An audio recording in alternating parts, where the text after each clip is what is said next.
I'm Amy Reichert, and I write women's fiction and contemporary romance. And today I'm going to talk about a topic very near and dear to my heart. Discuss the difference between contemporary romance and women's fiction, specifically commercial or light women's fiction, where that line gets kind of blurry between the two. Say you've written a book. It's got romance in it. Maybe there's some crazy parents.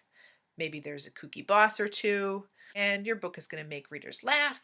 They're going to cry.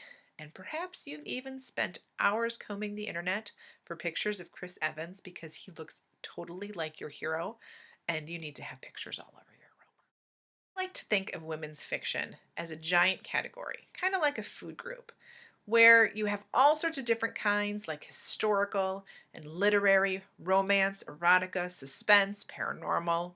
You get the idea. They all fit under the same umbrella, but they're very different.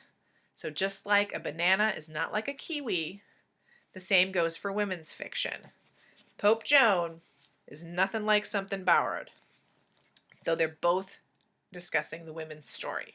So what exactly is women's fiction? To me, it's stories about women that tell the woman's story, which is going to cover topics like family, love, children, marriage, divorce, jobs, friendships. You get the idea. Cross an interesting benchmark to use to determine if what you've written is women's fiction.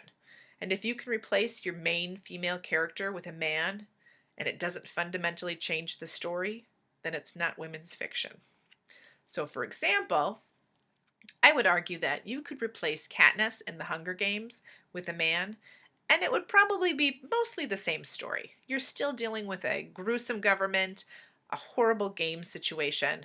That's all the same. You could have the love triangle still and it would work.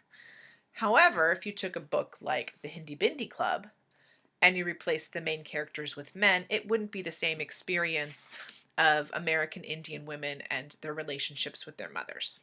Now, how does romance fit in there? Romance has to still meet all those same criteria. It has to tell the woman's story. However, it has two fundamental additional rules that are absolute must-haves. One, there must be a happily ever after at the end. The characters have to get their happy ending. And two, the relationship, the obstacles the two main characters come across, that is the core of the story. So a way to test this is for you to write down your elevator pitch.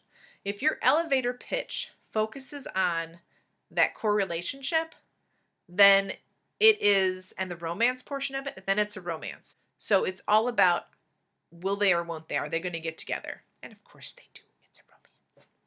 My one piece of advice, if you find that you're writing in this kind of gray zone, is to read widely. Read a lot of books that fall into these two categories because that's going to help you figure out exactly where your book fits in, and it's going to help you have comparable titles that will make explaining where your book fits in better. Thank you for tuning in to the Right Away vlog.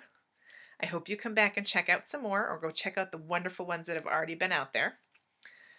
I have linked to articles that helped me when I was doing my research, and those are in the doobly-doo. Questions or comments, you can either put them in the comments below or feel free to tweet at me at AE Reichert. And I hope to see you again someday. Happy ending!